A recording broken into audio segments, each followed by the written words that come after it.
लोग अरेस्ट हो रहे हैं, कल पूरा जयपुर आएगा यहाँ पर अरेस्ट होने के लिए, जब तक ये जंग नहीं बन जाता है। The Aravalli Range, one of the world's oldest mountain range and North India's natural shield against desertification, is under threat. 95 से 99% गुड़गांव फरीदाबाद का एरिया इस से प्रभावित क्या बाहर हो जाएगा। आप अरावलीज को हटा देते हैं तो ये पूरा का पूरा एरिया डेजर्ट बन जाता है।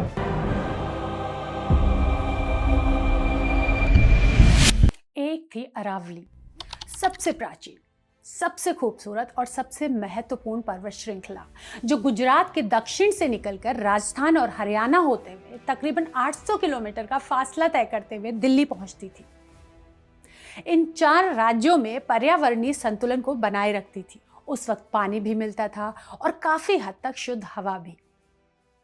मास्क लगाए, खांसते और सूखे में तड़पते हम अरावली की महिमा शायद इसी तरह से अपनी आने वाली पीढ़ियों को समझा रहे होंगे, और हमारी पीढ़ियां हमारी इस घोर मूर्खता पर हमें कोस रही होंगी, क्योंकि अरावली तब तक इतिहास हो चुकी होगी और हम प्राकृतिक तौर पर कंगाल, हवा और बूंद बूंद पानी को तरसते।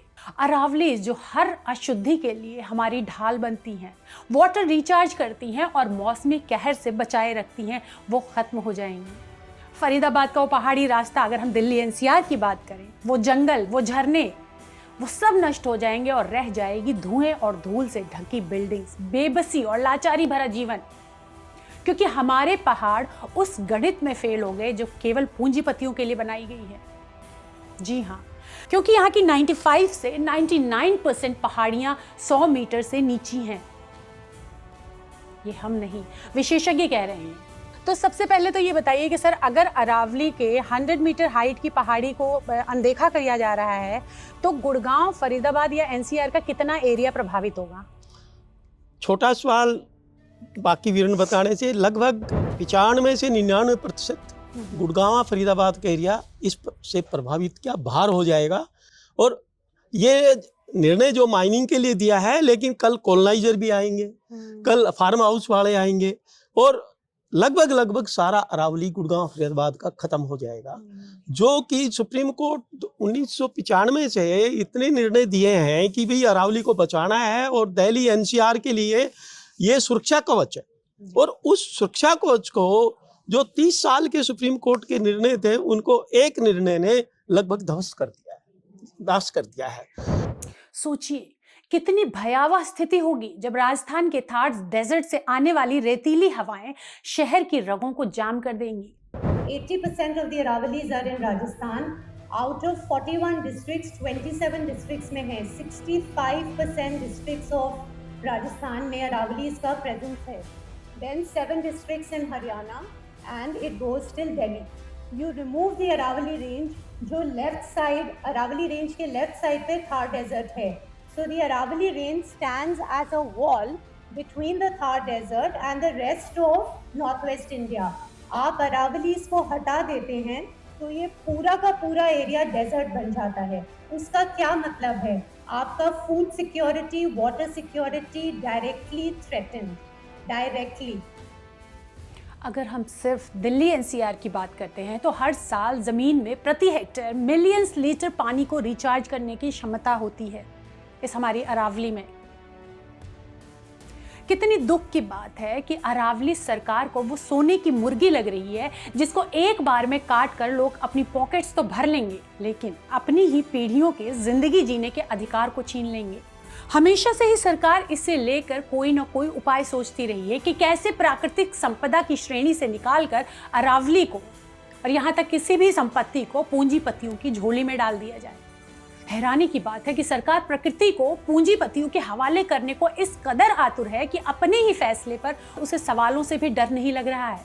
याद कीजिए जेपी जैसे तमाम नेताओं की और सोचिए कि उन्होंने पेड़ काटने के विरोध में क्या कुछ नहीं किया, तो यहाँ तो 90 से 95 से 99% जंगलों को काटने की बात हो रही है, अरावलीज को खत्म करने की बात हो रही है। 20 नवंबर 2025 को सुप्रीम कोर्ट ऑफ इंडिया की एक तत्कालीन CJI BR गवई की बेंच ने issue relating to definition of Aravalli hills and ranges इस नाम से एक आदेश जारी किया।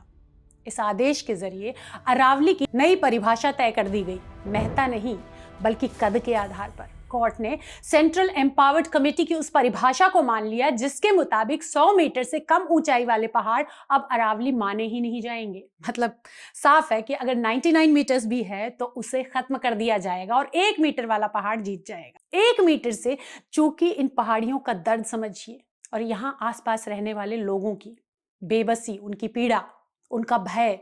फॉरेस्ट सर्वे ऑफ इंडिया की 2010 की रिपोर्ट्स के मुताबिक अरावली में कुल 12,081 पहाड़ थे, लेकिन नई परिभाषा के बाद इनमें से सिर्फ 1,048 ही इस नए पैमाने पर खरे उतरते हैं। मतलब साफ है, अरावली का 90% से ज्यादा हिस्सा अब कानूनी तौर पर अरावली ही नहीं रहेगा। अरावली नहीं मतलब संरक्षण नहीं, और संरक्षण नहीं तो आप सोचिए कि गिद्ध दृष्टि गाड़े बैठे खनन माफिया उसे नोच खाएंगे। विडंबना है कि ये सब ऐसे समय में हो रहा है, देश पहले से ही प्रदूषण, जल संकट और गर्मी की मार झेल रहा है। हम प्राकृतिक ढाल को मजबूत करने के बजाय इसे ही तोड़ रहे हैं। अंदाजा लगाना मुश्किल नहीं कि इसका हश्र क्या होगा। अरावली कोई मामूली पहाड़ी नहीं, ये वो दीवार है जो थार के रेगिस्तान को पूरब की तरफ से बढ़ने से रोकती है, पश्चिम भारत की हीट वेव को दिल्ली एनसीआर में घुसने से रोकती है और उत्तर भारत के मौसम के संतुलन को बनाए रखती है। चंबल, बनास, साबरमती, लूनी जैसी तमाम नदियां इसी पर्वतमाला से निकलती हैं। सरिस्का, रणथंभौर, कुंभलगढ़, माउंट आबू जैसे टाइगर रिजर्व और वन्य अभ्यारण्य यानी कि सेंचुरीज अरावली की गोद में ही बसे हैं। ये पहाड़ नहीं, ये जीवन की ढाल है।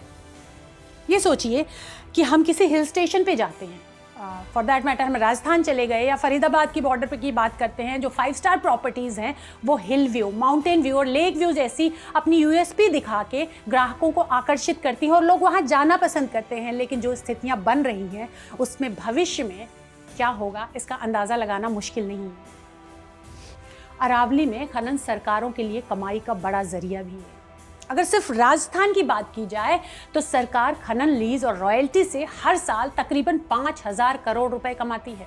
और सबसे बड़ी बात, जो अवैध खनन होता है उसका कोई डॉक्यूमेंटेड आपको सबूत नहीं मिलते, डॉक्यूमेंटेशन नहीं मिलता है।